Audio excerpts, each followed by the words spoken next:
Now, okay. Uh, as you see in the title here, we have this one called review problem set, where we try to summarize everything you learned so far, but only in less than 2 hours. So that means there are many problems you have to solve yourself after this day, after today, after this session. So we have seen the overview I brought in the chat box. Now we focus on the slide, right? So I will go very quick A, B, and C, because you have already conducted the midterm test about this, okay?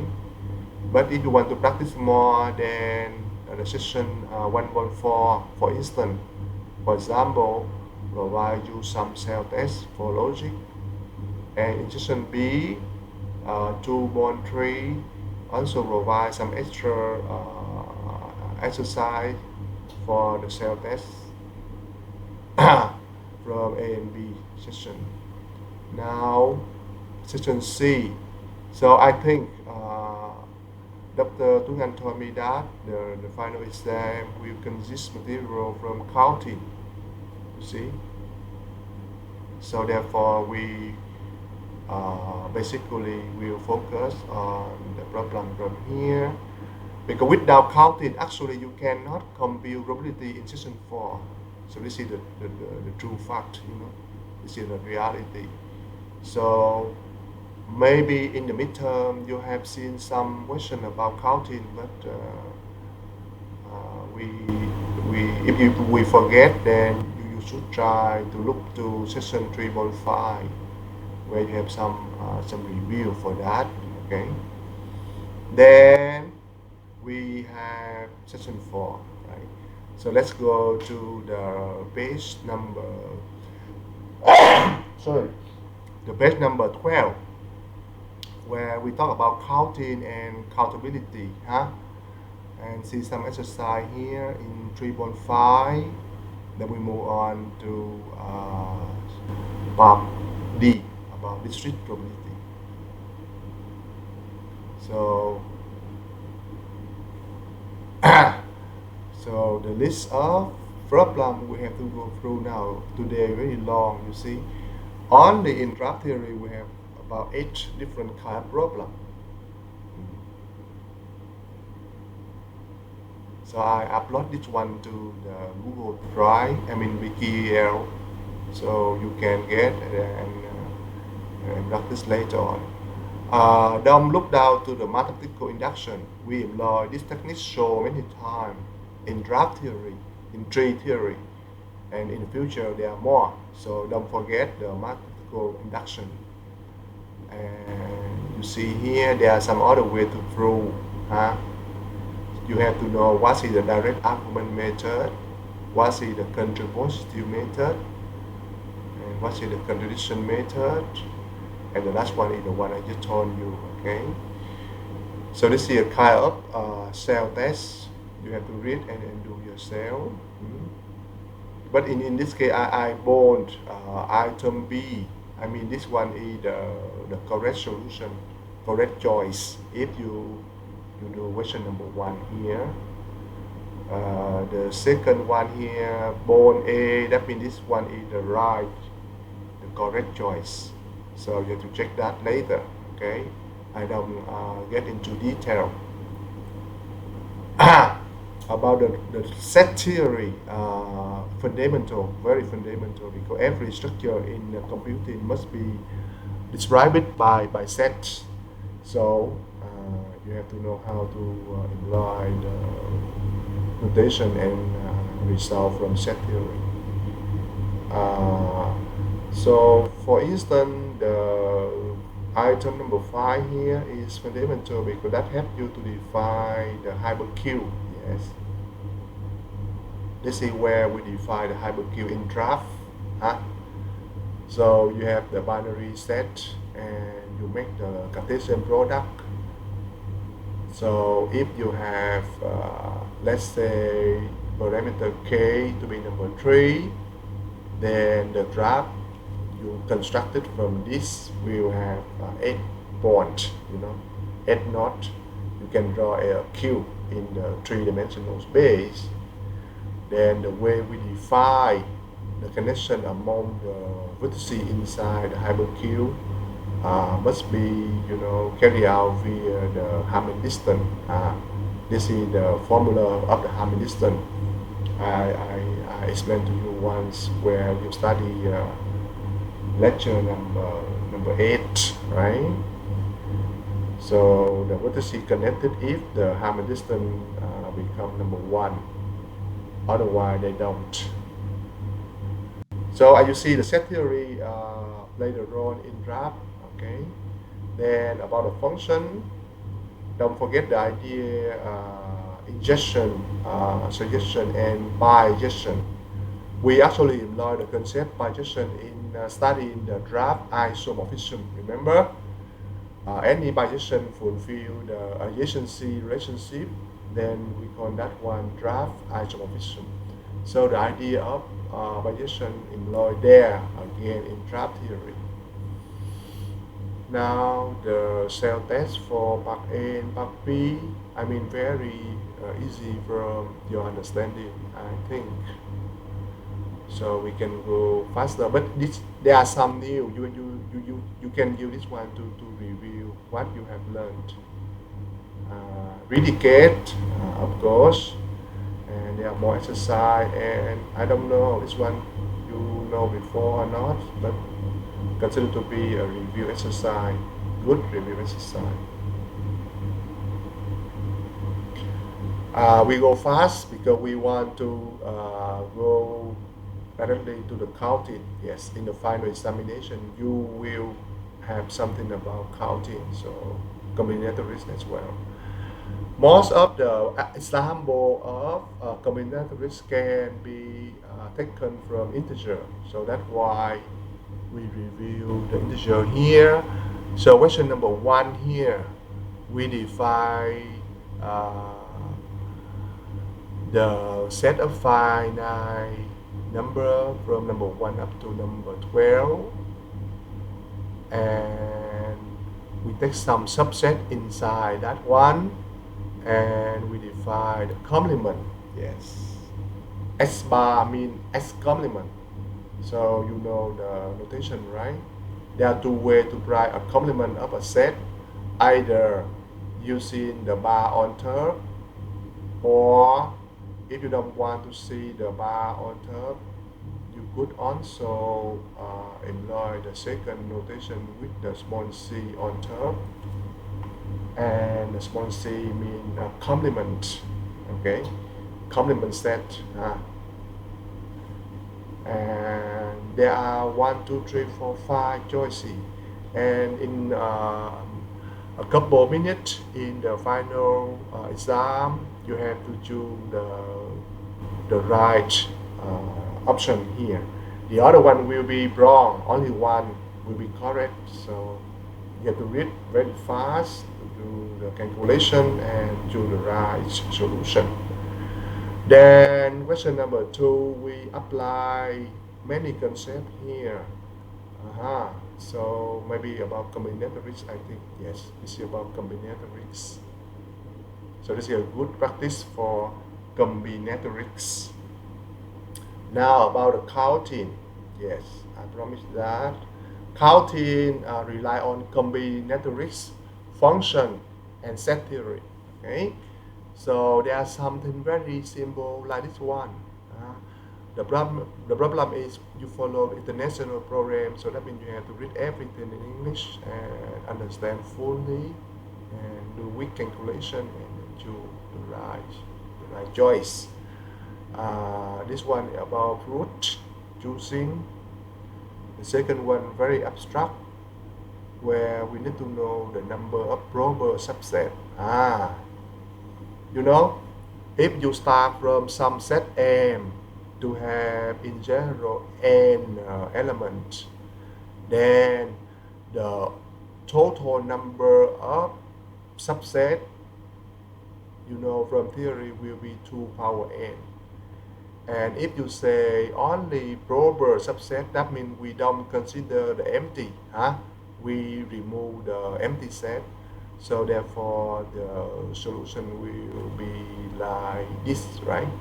Because we don't count the empty set. Proper means not empty.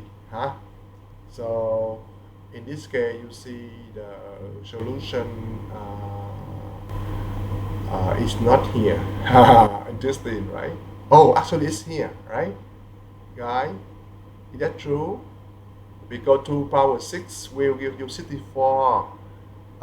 64 then minus 1. So I think you have to check this one is the right choice, something like that. Then the question here require the function concept. Function in the standard mapping. We are in university, we understand the concept mapping more general than function, but we still can use the name function. But we must understand generally like a map or mapping, okay? So you have some map defined here in this linear function, and you have to carry out some computation. The last one here actually rooted from economics, where people want to define the break even point. Yes. So also simple. I think we can do in 5 minutes. Wa said something. About the what does it mean? Wa, yeah, you mean the number 2, right? Wa, right? Good. So we can move on very fast because so you should do that. In the future, when you do database construction, then the concept of binary relation will be helpful. So briefly like that. I don't say more binary relation. Then you have the partial order relation as well. You got some question when you did the midterm, I think, about this one. Good.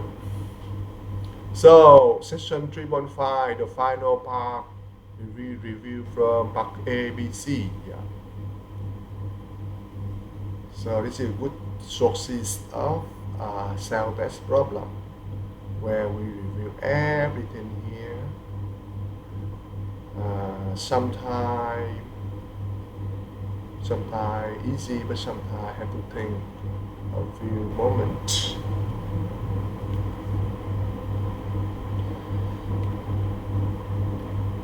Some relationship can be defined in society, in social sense, because here we define the binary relationship between people. Then the last one is interesting. This one is more difficult. You should try this one, number 5. Okay, and that will be the final of section C. The major material today actually coming after this slide. Okay. So, I mean for the final examination. So we are here in the week number, currently the week number 12, right? So you have at least 1 week for review. So I think the final exam will come in after week 13. That means maybe in 14, 15 or 16, we don't know yet. So you have to check with your OISP office. Okay, I don't know the date for final exam.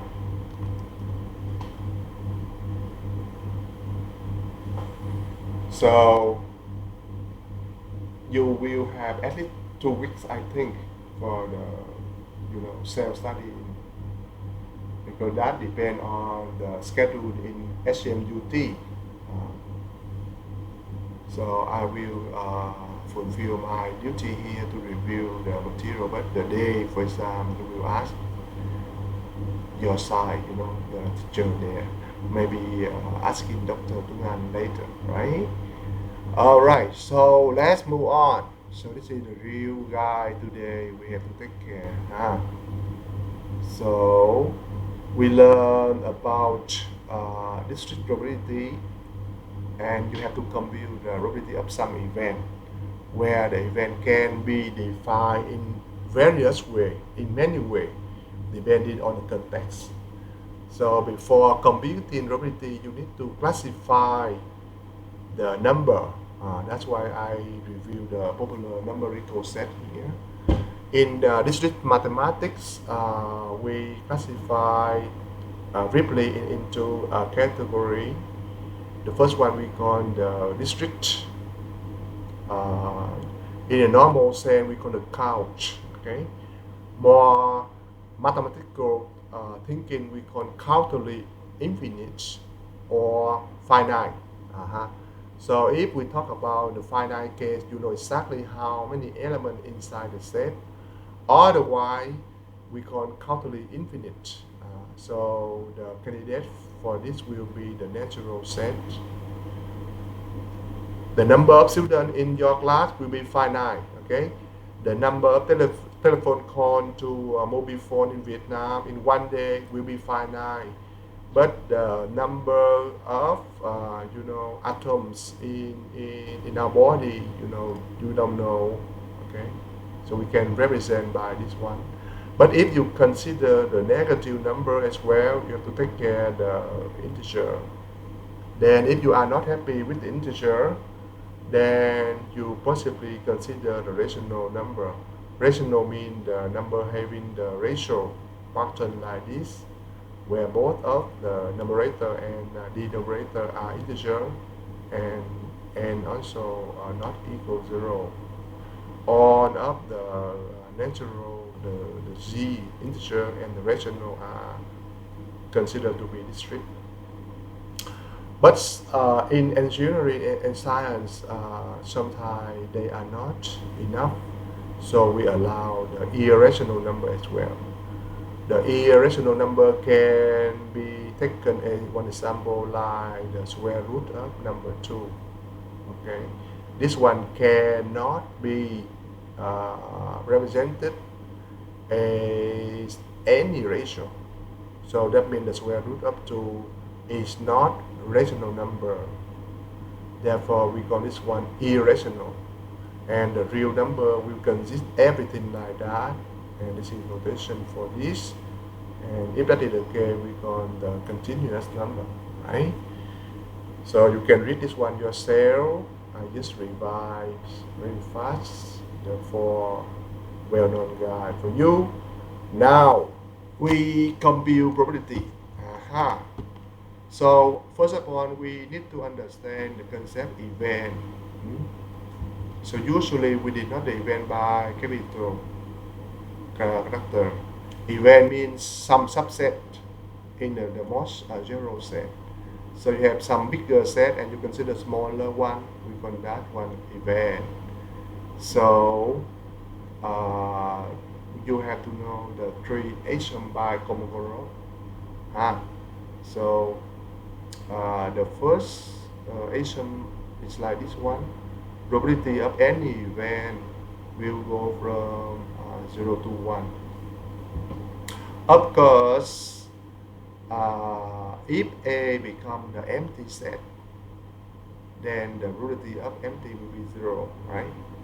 And if you consider some biggest set consist all event, that we call the sample space or something like that, right? We denote it by omega, omega, or maybe easier by capital S, let's say the sample space consider on every outcome you can get. Then when A become us, equal to us, then the probability become number 1. See the first observation. The second one here, we talk about the complement. Don't forget this one, crucial equality. That allows you to compute the probability of the complement event, right? If you know A and you want to compute the AC, the complement, then the probability of AC will be like this. Another observation is down here. There are some subset of A, and very obvious to see the chain or the probability of B will be at most PA, because B is smaller than A in the set theory. Okay. Yeah. Now, if you have those things, then we can talk about the probability of the union. The union very tricky, because if you draw event A like this, and you can draw event B. If event B disjoint, that means they do not touch together. Okay, do not touch together. We're gonna disjoint event. Okay, then the union A or B will give you the probability, and that one computed as the sum of the two probability. So that we're gonna disjoint, and don't confuse with the concept independent. The concept disjoint very easy to understand. If you look to the Venn diagram like this one, you see A and B intersect together will become empty set. They do not have any common elements.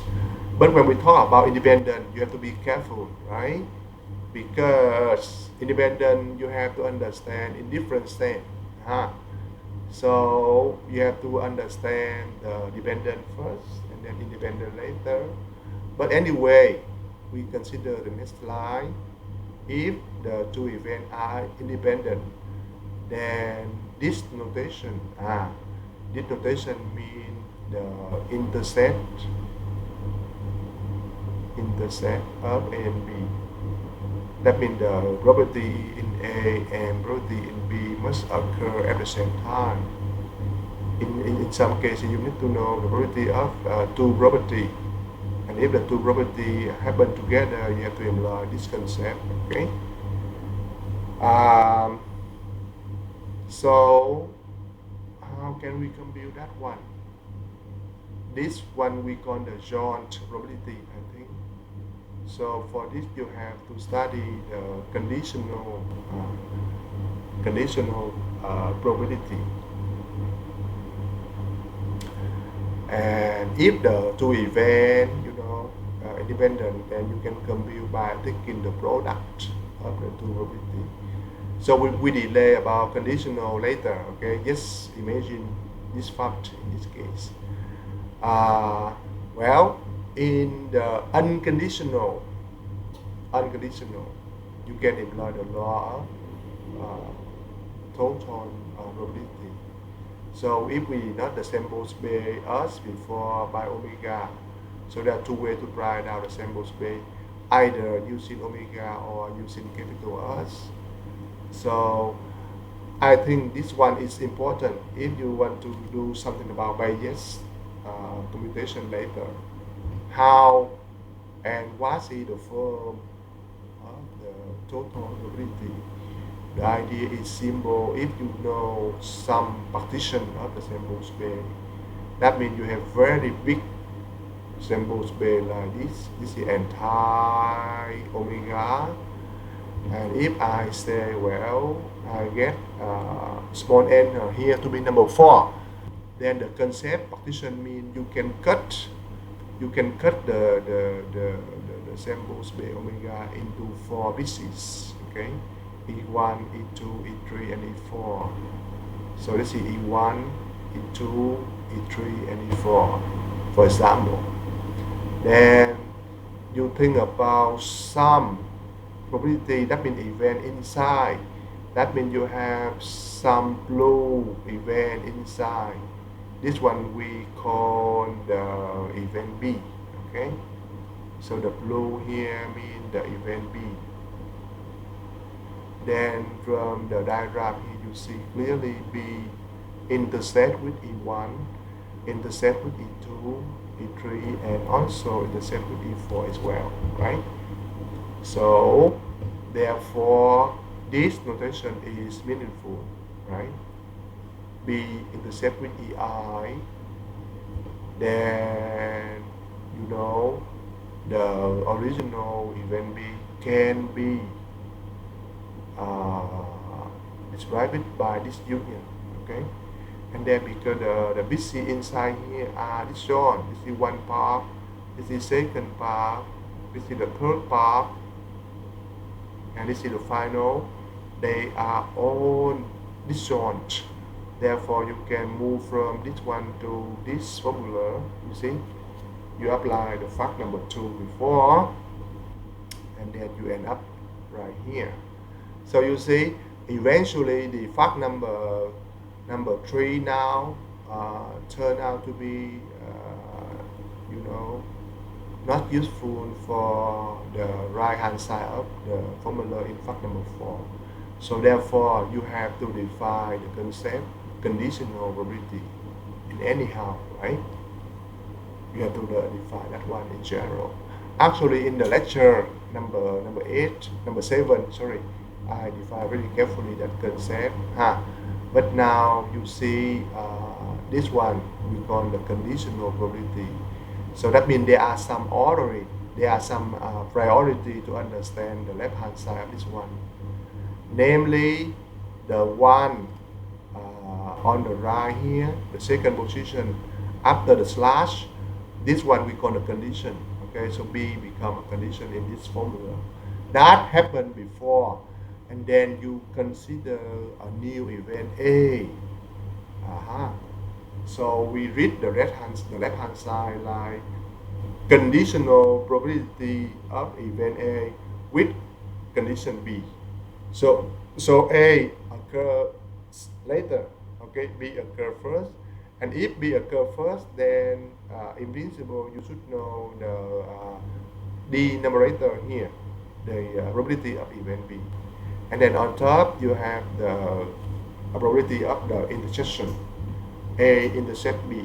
See, then somehow the formula to define the conditional probability look a little messy, because this is a ratio, So the condition B will be going to the denominator here. And if you employ the numerator here, and you can write out the joint probability by multiply the numerator on the left hand side. So I will write in that one for you to remind things, because conceptually, I mean in terms of concept, this one interesting than the previous formula. Okay, so the denominator here I brought here, and I multiply the numerator, and I get this product. See, this product A over B, then multiply with BB, right? You see there, right? So I'm writing that implicitly because we need that to explain things later. So I rewrite the blue formula here by multiply BB on the left, you see?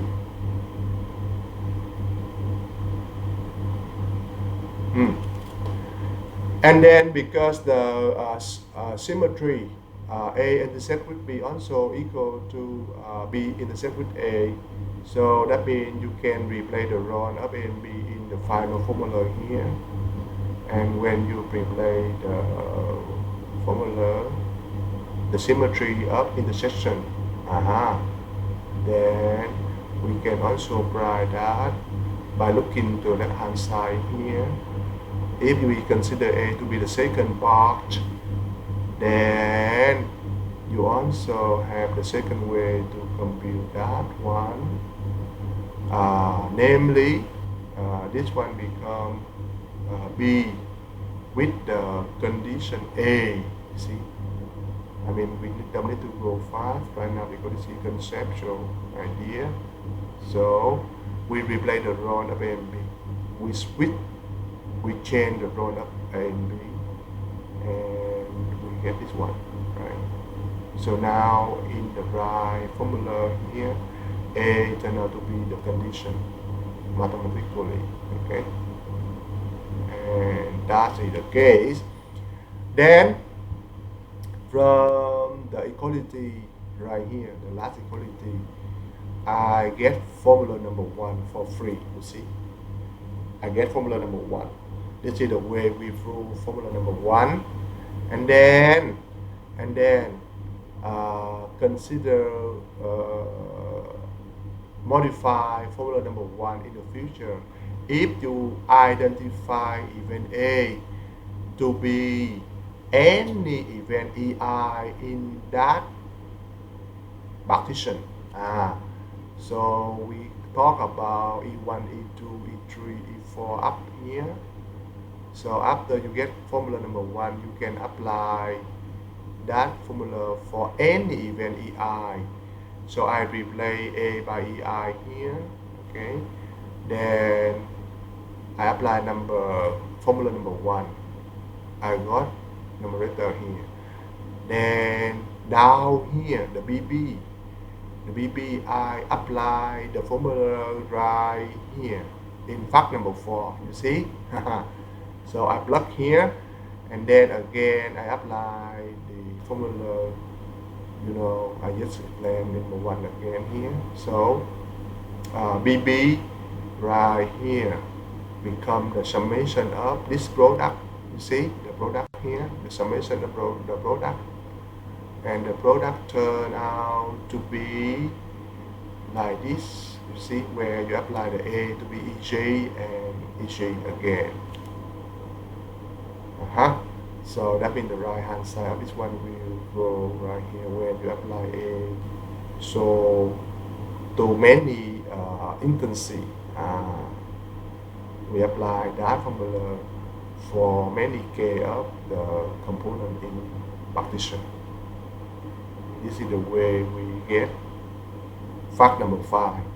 Now then we're going to bias through in general case. In computing, this one very powerful in the future. So facts, ask something. You ask something, fact. I don't know what you ask. Okay.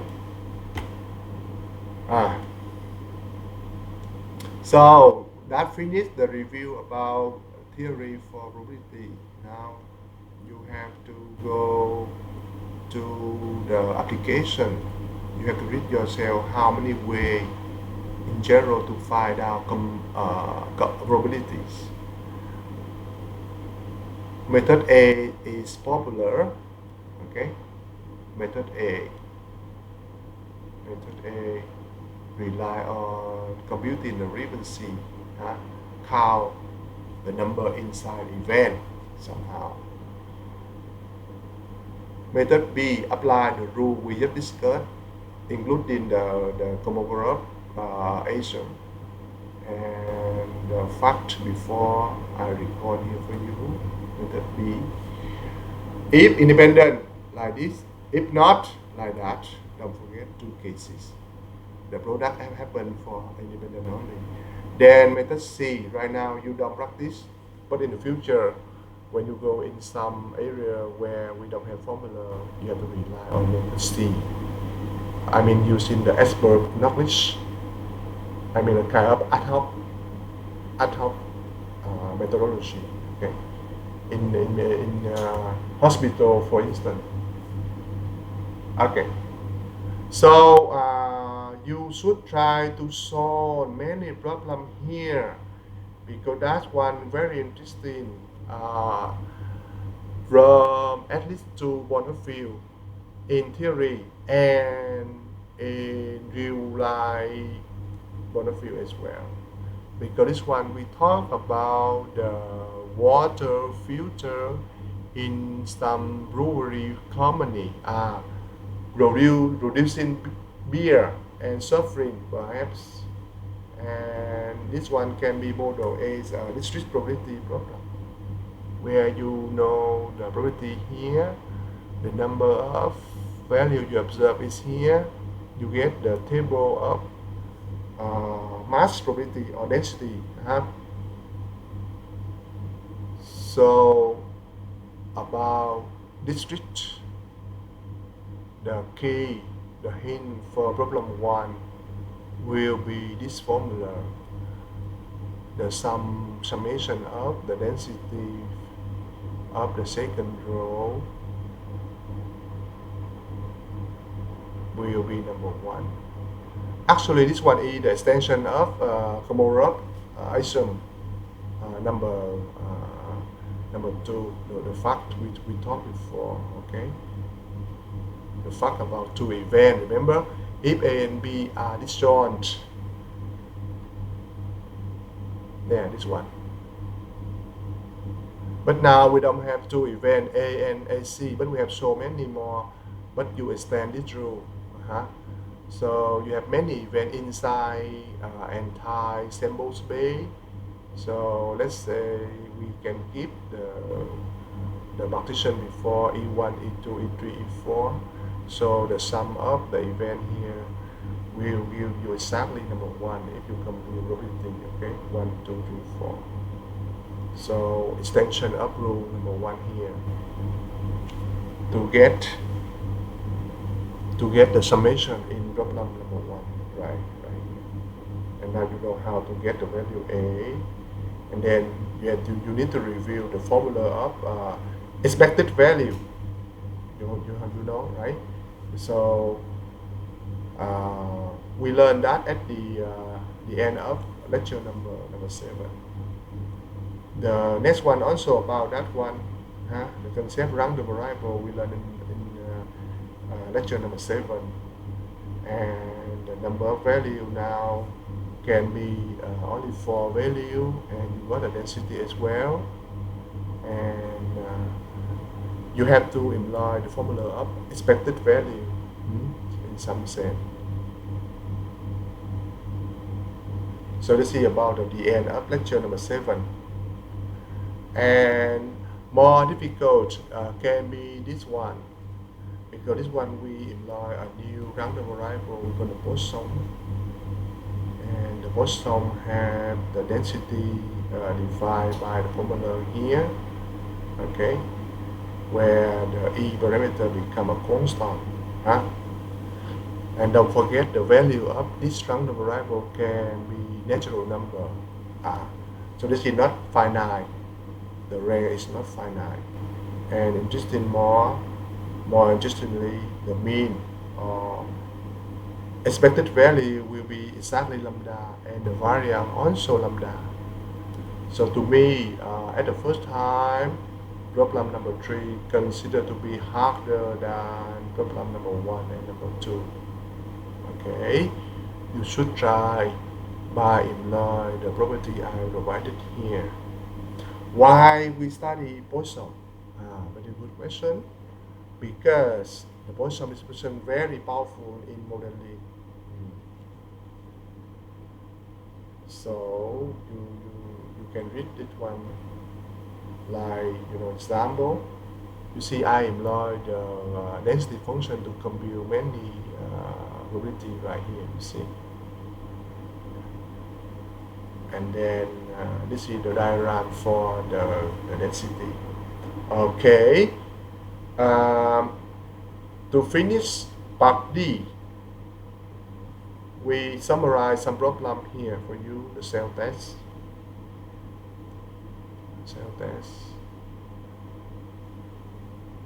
So there are a few of them, okay. Conditional probability again. This is about combinatorics and counting. This one is about computing probability, and this one involves conditional, and then application in the medical science about lab tests to detect some infectious disease, perhaps maybe SIDA, or AIDS, or COVID-19. I don't know.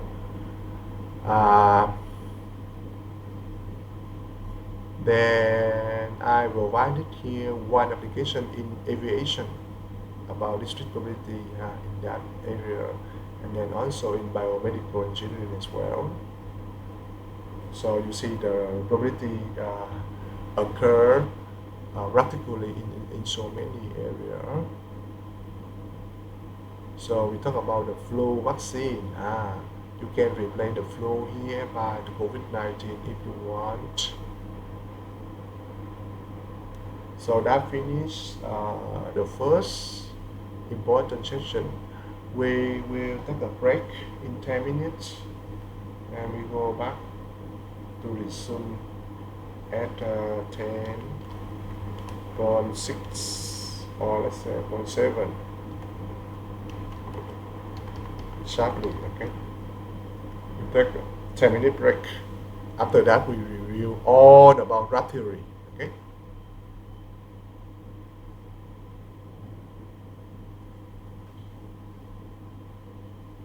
The slide. Yes, this is the slide. You have this one.